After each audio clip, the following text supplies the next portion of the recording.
Alors, nous allons commencer par la première série de notre vidéo de la formation sur Arduino. Alors, on ouvre le logiciel Arduino. On attend quelques secondes.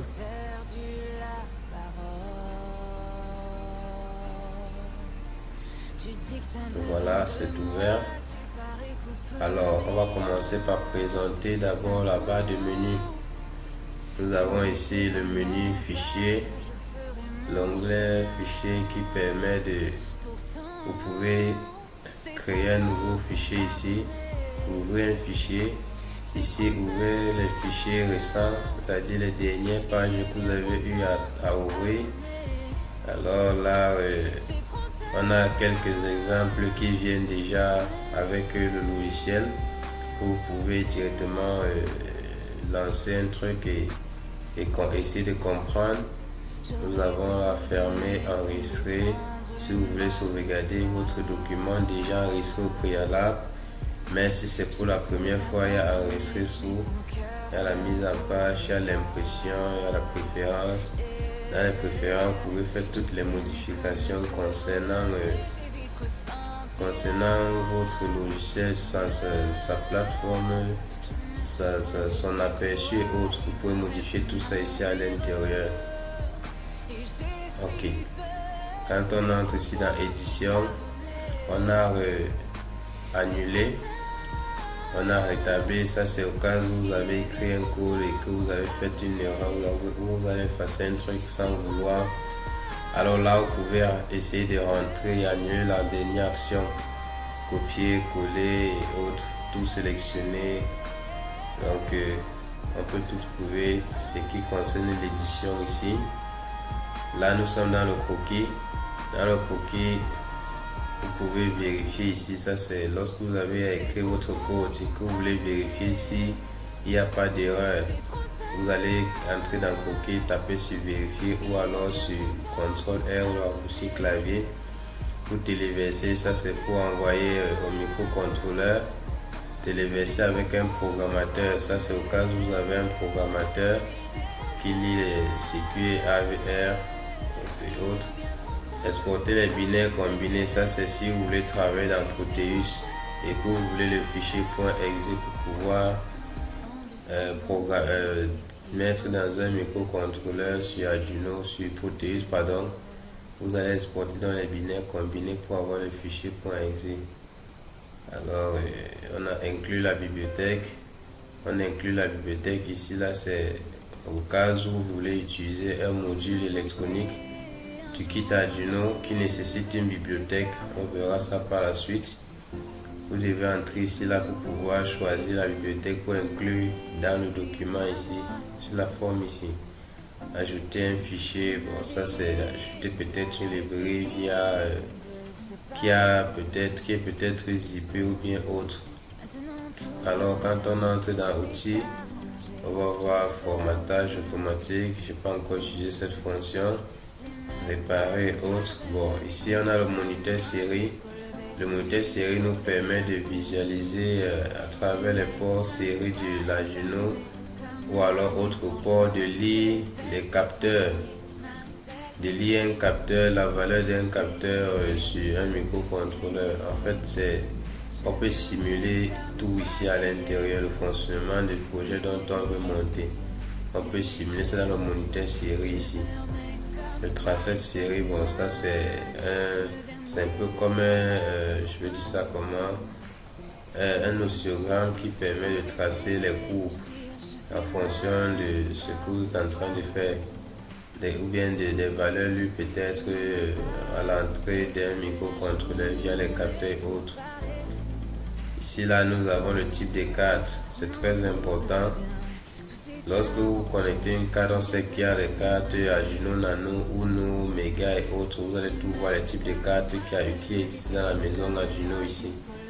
Fonction de la carte Arduino que vous utilisez, vous allez devoir choisir.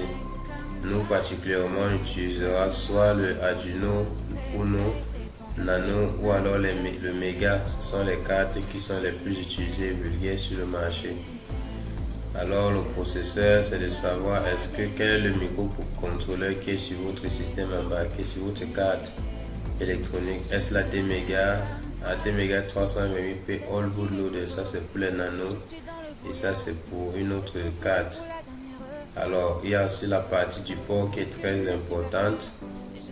Lorsque vous connectez votre carte sur l'ordinateur pour pouvoir téléverser le code, il faudrait venir ici et sélectionner d'abord sur quel port est-ce que votre carte est connectée. C'est par là maintenant que le logiciel va pouvoir détecter et l'envoyer maintenant le code. Bon, programmateur, on verra ceci plus tard. Ça c'est si on veut utiliser la carte Arduino comme un programmateur. Bon, ici là on verra comment ça se passe et graver la séquence d'initialisation. C'est aussi toujours pour bootloader.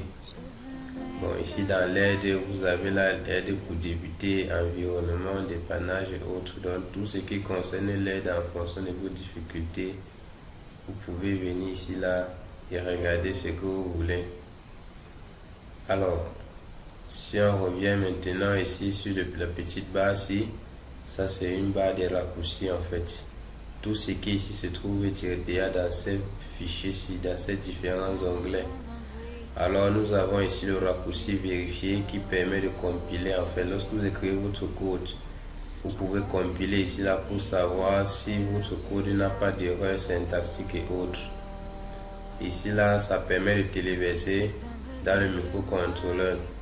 Là c'est pour créer un nouveau fichier. Là c'est pour ouvrir un nouveau fichier et là c'est pour enregistrer votre fichier. Ok, maintenant on voit ici là on a une petite boîte de recherche. En fait c'est le moniteur série. Dès que vous cliquez là, vous voyez on va vous dire la carte sur le compte n'est pas disponible. Donc pour ouvrir le moniteur série, il faut nécessairement qu'il y ait une carte connectée sur l'ordinateur puisqu'ils communiquent ensemble. Ici là nous avons cette petite flèche qui nous permet de créer plusieurs onglets dans le même fichier. Donc vous pouvez avoir plusieurs onglets. Dans un onglet vous développez peut-être les fonctions et dans l'autre vous les appelez juste. Alors ici là sur la page même nous avons donc ici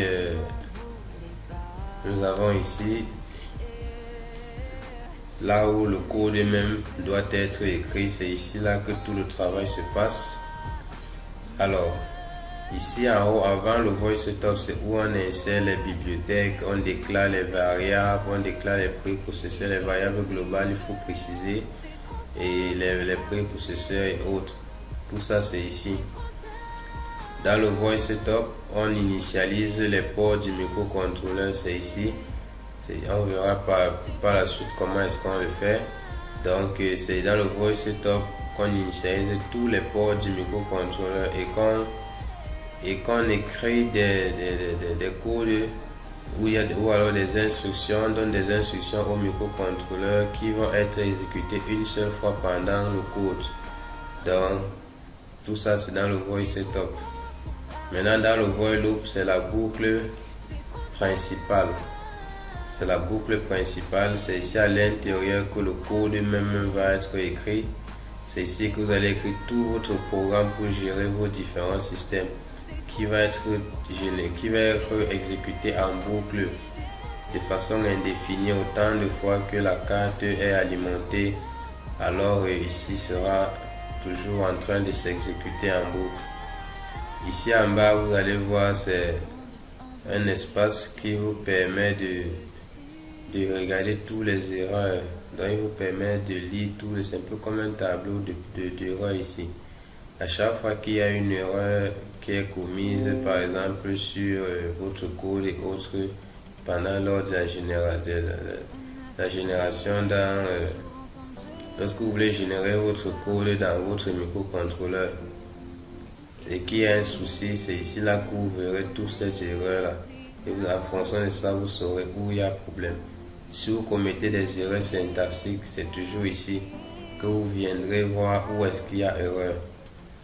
Alors, c'était tout pour cette partie de la vidéo et rendez-vous pour la prochaine vidéo.